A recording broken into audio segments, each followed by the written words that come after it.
तोरडेकर. तुम्ही पाहताय एबीपी माझा. या बुलेटिनमध्ये आपलं स्वागत आहे. बुलेटिनची सुरुवात करूयात बातम्यांचा वेगवान पद्धतीने आढावा घेऊन. आनंदाचा शिधा योजना आर्थिक अडचणीमुळे बंद होण्याची शक्यता आहे. त्यामुळे यंदाच्या दिवाळीत आनंदाचा शिधा मिळणार नाही अशी माहिती सूत्रांनी दिली आहे. एकनाथ शिंदे मुख्यमंत्री असताना राज्य सरकारनं शिवजयंती, गुढीपाडवा, डॉक्टर बाबासाहेब आंबेडकर जयंती, गणेशोत्सव आणि दसरा दिवाळीला आनंदाचा शिधा देण्यास सुरुवात केली होती. तर यंदा गणेशोत्सवात देखील आनंदाचा शिधा हा मिळालेला नव्हता.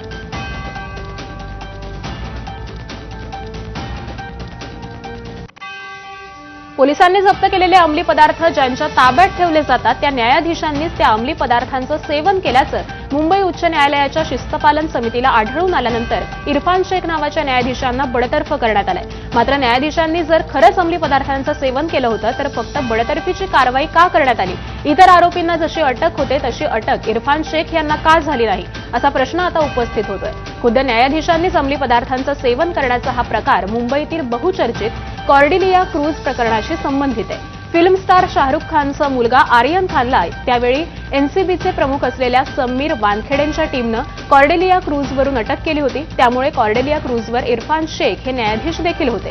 इरफान शेख यांनी त्यावेळी अंमली पदार्थांचं सेवन केलेलं होतं. मात्र समीर वानखेडेंच्या टीमनं इरफान शेख यांना वाचवण्याचा प्रयत्न केला आणि इरफान शेख यांना गुपचूपपणे रुग्णालयात दाखल करण्यात आलं होतं. मात्र उपचारादरम्यान त्यांनी कोकेन या अंमली पदार्थांचं सेवन केल्याचं समोर आलं होतं. माहिती अधिकार कार्यकर्ते केतन तिरोडकर यांनी इरफान शेख यांच्या चाचण्यांचे रिपोर्ट मिळवून त्यांच्यावरती कारवाई करण्याची मागणी करणारी याचिका ही मुंबई उच्च न्यायालयात दाखल केली होती. त्यानंतर उच्च न्यायालयाच्या शिस्तपालन समितीनं केलेल्या चौकशीमध्ये इरफान शेख हे दोषी आढळल्यानंतर त्यांच्यावरती बडतर्फीची कारवाई करण्यात आली. आषाढी झाल्यानंतर आता कार्तिकी एकादशीची तयारी सुरू आहे. मात्र यंदाच्या कार्तिकी एकादशीला 2 उपमुख्यमंत्र्यांपैकी कोणते उपमुख्यमंत्री पंढरीच्या पांडुरंगाची पूजा करणार या प्रश्नाचं कोडं विठ्ठलाला म्हणजेच मंदिर समितीला पडलंय. आषाढी एकादशीची महापूजा मुख्यमंत्र्यांच्या हस्ते आणि कार्तिकी एकादशीची महापूजा उपमुख्यमंत्र्यांच्या हस्ते करण्याची परंपरा विठ्ठल मंदिरात आहे. मात्र राज्यात 2 उपमुख्यमंत्री असल्यानं कार्तिकीची पूजा शिवसेनेचे एकनाथ शिंदे की राष्ट्रवादीचे अजित पवार करणार? यापैकी कोणत्या उपमुख्यमंत्र्यांच्या हस्ते करायची याची विचारणा आता मंदिर समिती विधी आणि न्याय विभागाकडे करणार आहे. त्यामुळे उपमुख्यमंत्री 2 पण पूजेचा मानकरी कोण अशी चर्चा आता पंढरीत होतीये.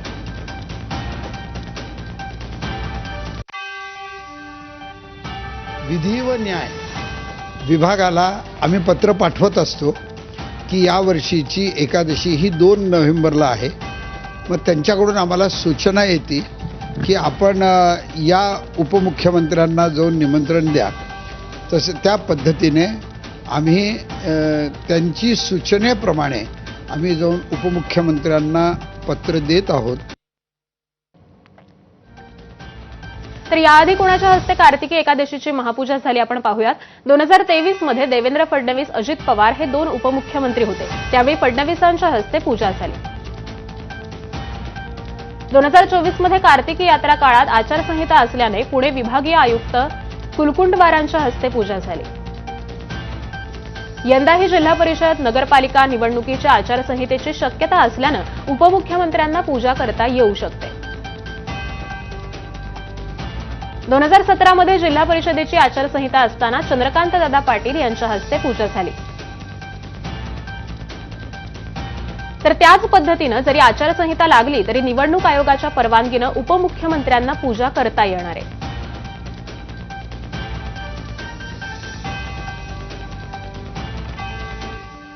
तर कार्तिकी यात्रेला राज्यासह परराज्यातून भाविक मोठ्या संख्येनं येतात. या भाविकांना सर्व सुविधा मंदिर समिती देणार आहे. कार्तिकी यात्रेच्या पार्श्वभूमीवर 22 ऑक्टोबर ते 5 नोव्हेंबर या कालावधीमध्ये विठ्ठल रखुमाईचं दर्शन हे 24 तास खुलं राहणार आहे. अशी माहिती ही श्री विठ्ठल रुक्मिणी मंदिर समितीचे सह अध्यक्ष हभप गहनीनाथ महाराज औसेकर यांनी दिली आहे. कार्तिकी एकादशी 2 नोव्हेंबर रोजी आहे.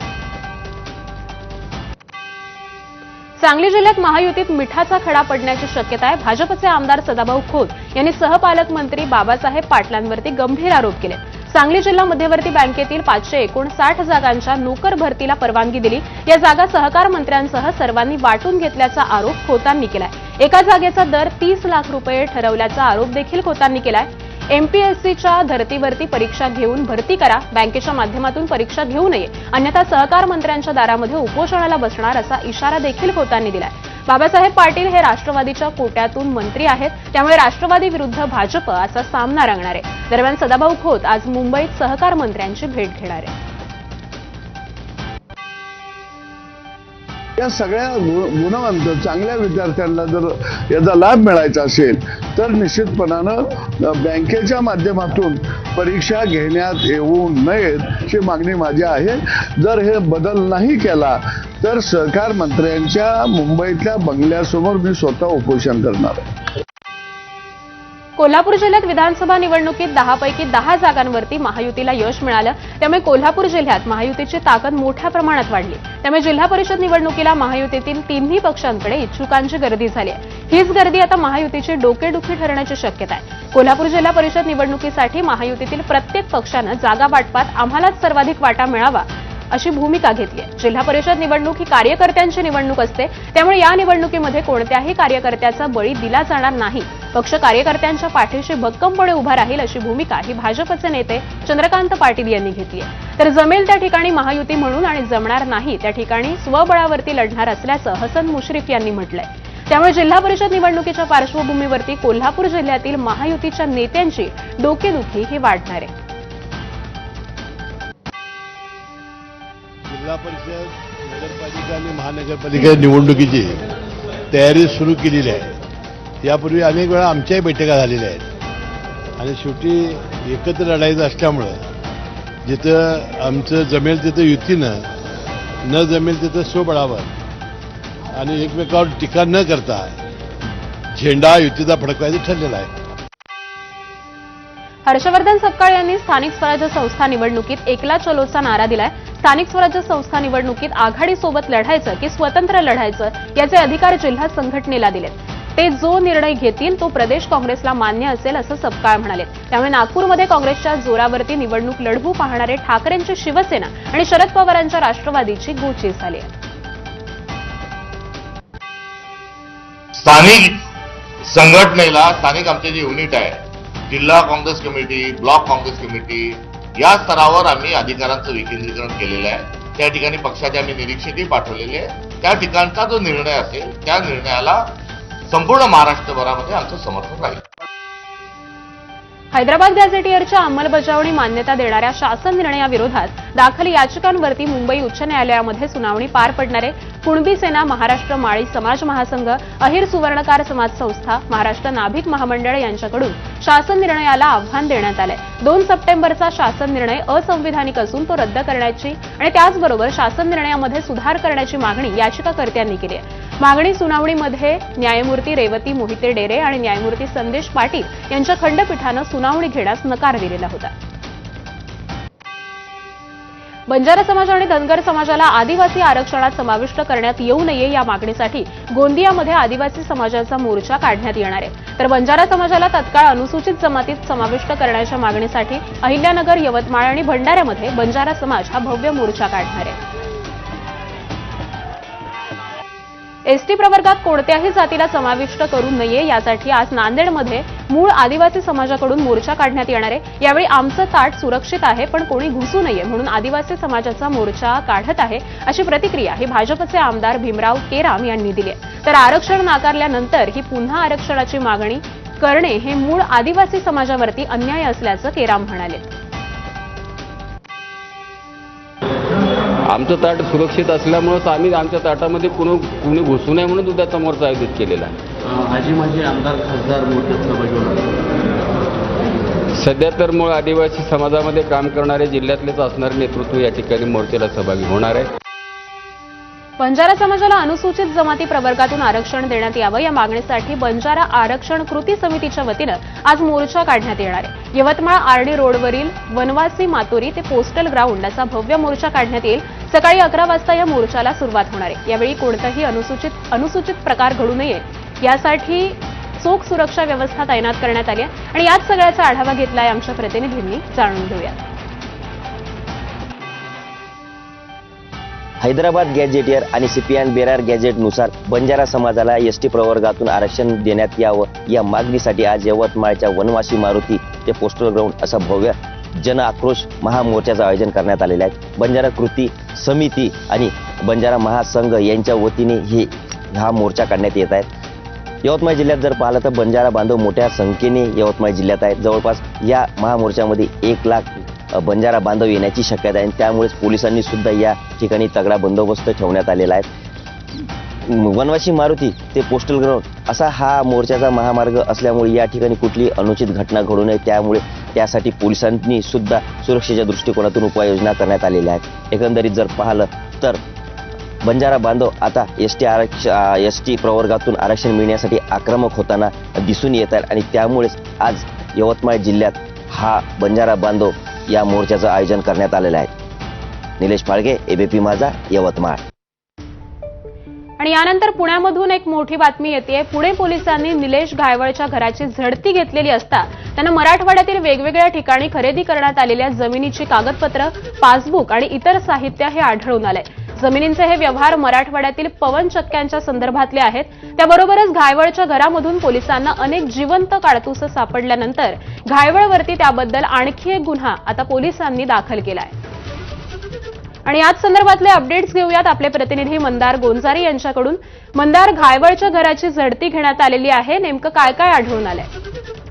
पोलिसांनी निलेश घायवळच्या पुण्यातील घराची झडती घेण्यासाठी वॉरंट मिळवलं आणि त्या आधारे 2 दिवस त्याच्या घराची झडती घेण्यात आली. त्यामध्ये 40हून अधिक कागदपत्र आहेत पोलिसांनी जप्त केलेली, ज्यामध्ये मराठवाड्यातील वेगवेगळ्या ठिकाणी ज्या जमिनी खरेदी करण्यात आलेल्या आहेत निलेश घायवळ आणि त्याच्या कुटुंबाच्या नावावरती त्याच्याशी संबंधित ही कागदपत्र आहेत. आणि महत्वाची बाब म्हणजे मराठवाड्यामध्ये ज्या ठिकाणी पवन चक्की आहेत, पवन चक्क्यांच्या कंपन्या आहेत, त्याच्या आसपासची ही कागदपत्र आहेत. आणि दुसरी महत्वाची बाब म्हणजे काही जिवंत काडतुसं आढळलेली आहेत, काही बुलेट, काही कार्ट्रिज आढळलेली आहेत जी अवैध आहेत अशा प्रकारे अम्युनेशन ऍक्ट खाली. त्यामुळे निलेश घायवळवरती आणखी एक गुन्हा दाखल करण्यात आलाय. सगळ्यांना ठाऊक आहे की निलेश घायवळ सध्या फरार आहे, परदेशामध्ये आहे. अगदी धन्यवाद मंदार या संपूर्ण माहितीबद्दल. त्यामुळे आता निलेश घायवळवरती कशा प्रकारे कारवाई केली जाते हे पाहणं अत्यंत महत्त्वाचं ठरणार आहे.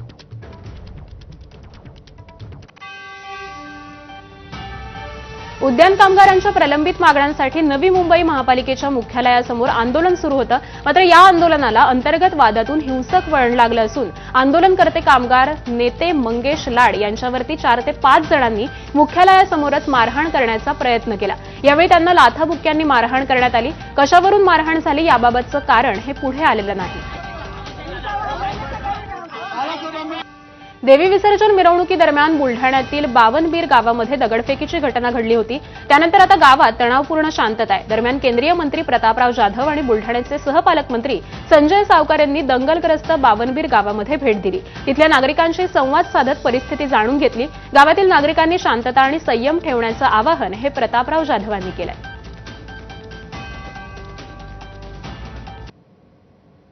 यानंतर पुढची एक ब्रेकिंग बातमी जाणून घेऊयात. महाराष्ट्र, कर्नाटक आणि गोवा राज्याच्या सीमेवर उपद्रवी ओंकार हत्तीला पकडण्यासाठी बांदामध्ये आता वनताराची टीम ही दाखल झाली आहे. कळपापासून दूर केलेला ओंकार हत्ती गेल्या काही आठवड्यांपासूनच आक्रमक झालेला होता.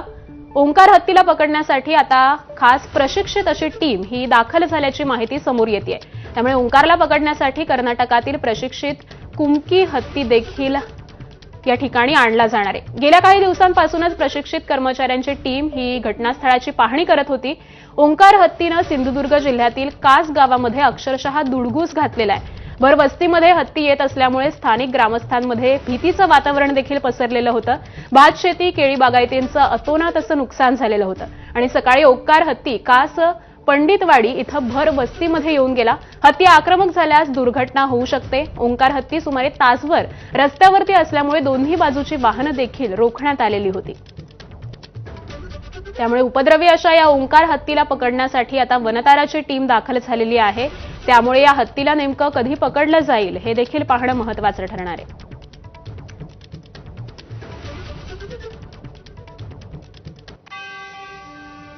पश्चिम उपनगरातून दक्षिण मुंबई गाठणं कमीत वेळेमध्ये शक्य होणार आहे, कारण आरे ते कफ परेड दरम्यानची भुयारी मेट्रो मार्गिका येत्या 8 ऑक्टोबरला पूर्णपणे खुली होणार आहे। पंतप्रधान नरेंद्र मोदींच्या हस्ते भुयारी मेट्रोच्या अंतिम टप्प्याचं लोकार्पण केलं जाणार आहे। त्यानंतर मेट्रोमधून मुंबई विमानतळाहून कफ परेडला अवघ्या 45 मिनिटांमध्ये पोहोचता येईल।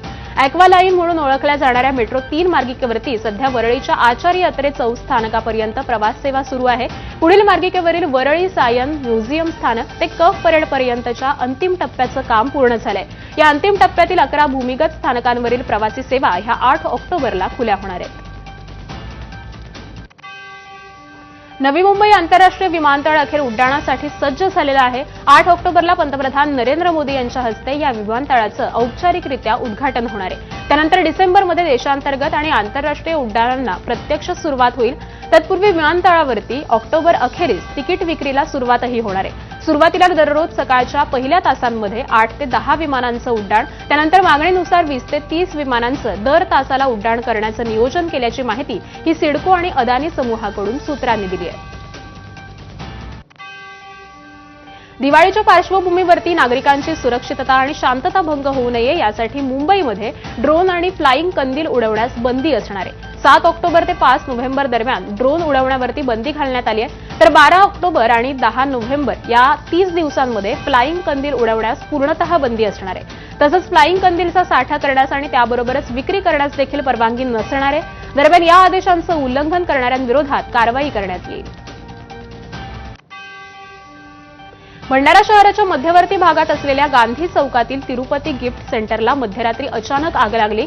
दुकानामध्ये आग लागल्यानं लक्षात येताच काही जणांनी अग्निशमन दलाला पाचारण केलं। वेळेवर आगीवर नियंत्रण मिळवल्यानं इतर दुकानं आगीच्या विळख्यामधून वाचली आहेत, पण या आगीमध्ये तिरुपती गिफ्ट सेंटर पूर्णपणे जळून खाक झाल्यानं व्यावसायिकांचं प्रचंड नुकसान झालंय। ही आग शॉर्ट सर्किट लागल्यामुळे झाल्याची प्राथमिक माहिती आहे।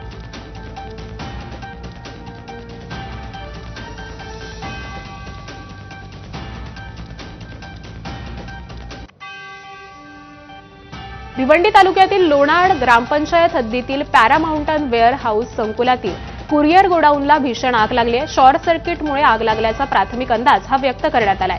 दरम्यान घटनास्थळी भिवंडी महानगरपालिकेची आणि कल्याण डोंबिवली महानगरपालिकेच्या अग्निशमन दलाला आगीवरती नियंत्रण मिळवण्यामध्ये यश मिळालंय। याचाच आढावा घेतलाय आमच्या प्रतिनिधींनी, जाणून घेऊयात।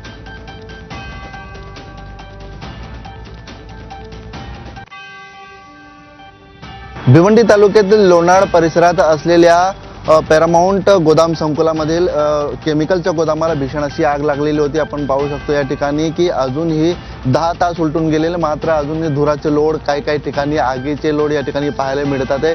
विशेषतः आपण जर पाहिलं तर ही संपूर्ण कंपनी जी आहे या ठिकाणी आपण जर पाहिलं तर केमिकल गोदामाला आग लागल्यानंतर ही आग पसरत जाऊन कुरिअरच्या गोदामाला या ठिकाणी आग लागली आणि त्यानंतर कुरिअर गोदामामधील असलेले मोठ्या प्रमाणात जे साठवणूक करण्यात आलेली होती, इलेक्ट्रॉनिक साहित्य असतील, कापड असेल, तसेच या ठिकाणी खाद्यपदार्थ असेल, मोठ्या प्रमाणात जे होते त्या ठिकाणी जळून खाक झालेला आहे। आपण जर पाहिलं अजून या ठिकाणी मोठ्या प्रमाणात धुराचे जे लोड आहे ते पाहायला मिळतात आहे आणि अजून या ठिकाणी भिवंडी अग्निशमन दलाच्या 2 गाड्या या ठिकाणी दाखल आहेत आणि सध्या कुलिंगचं काम या ठिकाणी सुरू करण्यात आलेलं आहे आणि आपण जर पाहिलं तर सध्या आग जवळपास नियंत्रणात आहे, मात्र सध्या या ठिकाणी कुलिंगचं काम जे आहे ते हाती घेण्यात आलेलं आहे आणि सध्या कुलिंगचं काम सुरू आहे। अनिल वर्मा, एबीपी माझा, भिवंडी। तर भिवंडीमधली ही घटना आहे। आता सध्या आगीवरती नियंत्रण मिळवण्यामध्ये यश आलेलं आहे, परंतु 10 तासांपेक्षा अधिक काळ ही आग सुरू होती, त्यामुळे सध्या आता कुलिंगचं काम या संपूर्ण परिसरामध्ये करण्यात येत आहे।